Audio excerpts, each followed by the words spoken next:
pretty excited in general, actually. I just paid off all of my unpaid parking tickets.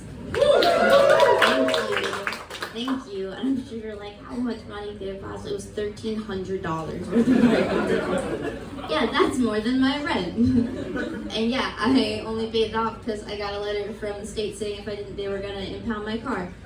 But I'm kind of struggling to see how this is my fault. Because like I pay taxes to drive on the roads and I have a parking permit to park in my neighborhood, so why am I getting parking tickets when I parked in my neighborhood? I hope these parking ticketers know that every time they put their stupid fucking orange envelope under my windshield wipers and I come out of my house first thing in the morning on my way to work and I see that ticket, my first thought initially is always, well, why don't I just kill myself then? And one day it's gonna be too much. And I'm gonna put his badge number in my note. Hope it was worth it, Officer 355. Now my dad's gonna be sad. I'm doing pretty well. I'm doing okay. Things were tough for a minute there. I recently had a breakup. My longtime girlfriend and I broke up, and it was just devastating. I'm handling a medium.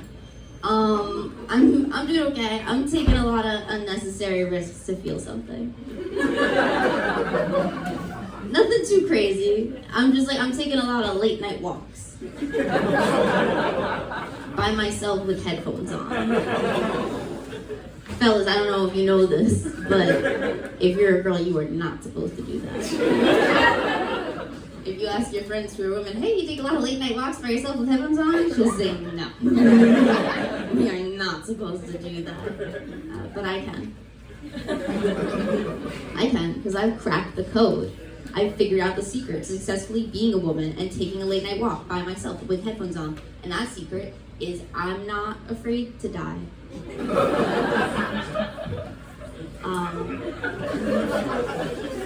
This is the second oh god from this guy. I'm like a minute and a half in. This is the longest that I've been single in years. Before my last relationship, I dated this guy for a while, and he was just like not very nice or interesting. So we dated for 6 months, and when we broke up, he tweeted a bunch of like weird, sad tweets about me. Stuff like sitting in my car crying and listening to driver's license. Get it together, Malcolm. And I thought that was funny. Because he did like a medium amount of cheating on me, I want to say. So that song's not for him. What is a medium amount of cheating on someone in a 6 month time frame? Is it 4? I feel like it's 4. I found he was cheating on me because he was on Tinder in bed next to me. And I was curious about that. I was like, hey bestie, what are we doing on Tinder? And he said, Mary, don't worry. I'm only cheating on you because I think you might be autistic. Whoa. I'm sorry. I've never gotten that from someone who isn't my mom. I don't really know why you'd be bringing that up now. I definitely don't know what lyric in that song he possibly could have been relating to. At no point does Olivia Rodrigo sing, cheat on your girlfriend for suspected autism. What the fuck, man? So we broke up 2 weeks later for unrelated reasons. And like a month after that, I met my last girlfriend. We dated for almost 2 years. And I gotta say, the thing I miss most about my ex-girlfriends, we really could tell each other anything. We go on these long walks and have these like stream of consciousness chats. Or one time we were walking around, we're holding hands, we're smoking a joint. And I was like, babe, you know what I wish? I wish I had an arrow on my face the way a compass has on its face. And I wish that the arrow would point to different parts of my face that would be labeled with the corresponding emotion that I was feeling. And I wish other people had that too. So that way I could always tell what they were feeling, and they could always tell what I was feeling. And my girlfriend did not say anything. And then my brain caught up to what I just said. And I was like, okay, yeah, those are facial expressions, you got me.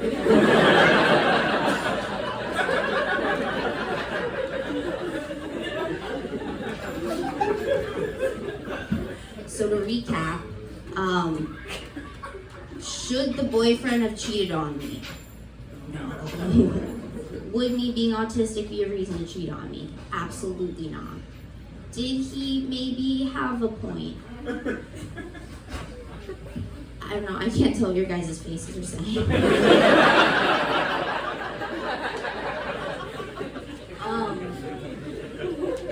Since the end of my long-term lesbian relationship, I've almost exclusively been having sex with men. Because it's so easy. It's almost easier to do it than to not. There is one challenge, which is that you guys scared me. I was hooking up with this guy a couple weeks ago, and he was choking me a little, which is cool. I was on board with it. We talked about it. Eventually I tap out, and he stops, which is good. But when he stops, he looks down at me, and he goes, I could kill you if I wanted to. And I was like, yeah, or we could just have a nice time. Why do we as human beings live in such extremes? Sure, you could kill me. Or we can watch the next episode of Entourage. I'm starting to like it. It's not written for me necessarily, but, I'm living naked and afraid I'll watch anything at this point.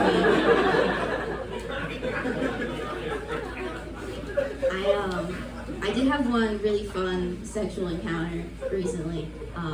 It wasn't good, but it was silly. I had this friend over, we were making out, and he started getting kind of handsy, and I was like, hey, just so you know, I'm on my period, I don't have sex tonight, I'm not going to. And he was like, oh, okay, cool. No worries. Can I still touch around the top, or is it kind of messy down there? What?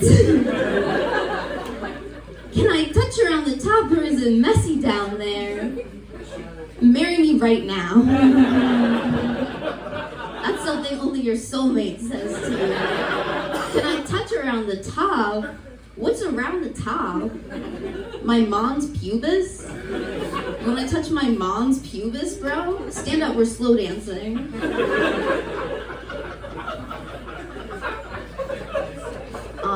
I've been thinking about abortion a lot lately.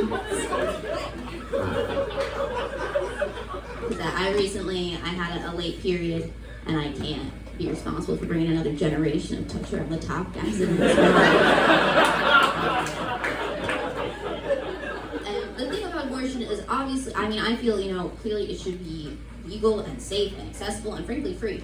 But I also think, but it also just shouldn't be such a huge thing.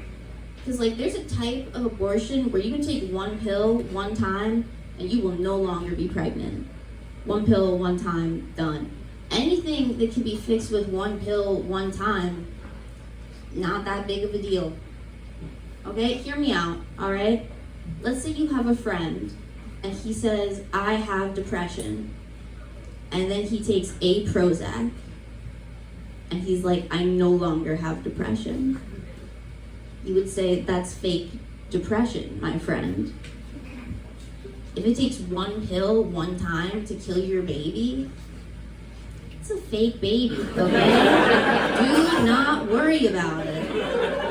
It's okay, you guys. Everyone's shaking her head at me. I feel like that was very pro-choice. Don't be mad. Come on now. What else? I've got a psychiatrist, and he's pretty bad at his job. He's always forgetting what my stuff is, and our phone calls, they're really short. He'll always be like, hey, how's it going? You good? Everything's good? Okay, we're good. And last week he did that, and I was like, no, wait, I need you. And I told him, my depression, my anxiety, they've been pretty manageable lately, but my OCD's been acting up. I really like to increase my Prozac. And he said, OCD, That stuff is pretty good for the comedy though, right?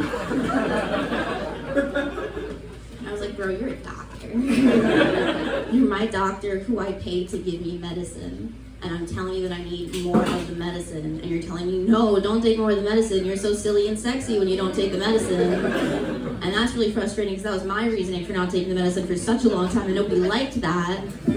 And now I just really wish that he knew less about me in general. I definitely wish he didn't know I could stand up. He thinks I'm like way more committed to the bit than I actually am.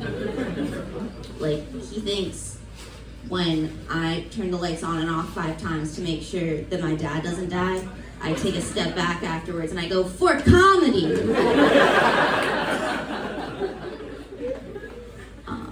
I'm gonna do one more and I'm gonna leave you guys. There's this famous feminist theorist, her name is Bonnie Burstash. She's written a lot of radical feminist theory. She has this really great quote about misogyny within the family dynamic. It goes like this. Often, father and daughter look down on mother together. They agree she's not as smart as they are, cannot function as they do. This collusion will not save the daughter from the mother's fate. Bro. Pretty intense, right? And I think honestly, so true. Except for when the mom's a big dumb bitch. Alright, thank you guys, my name's Mary.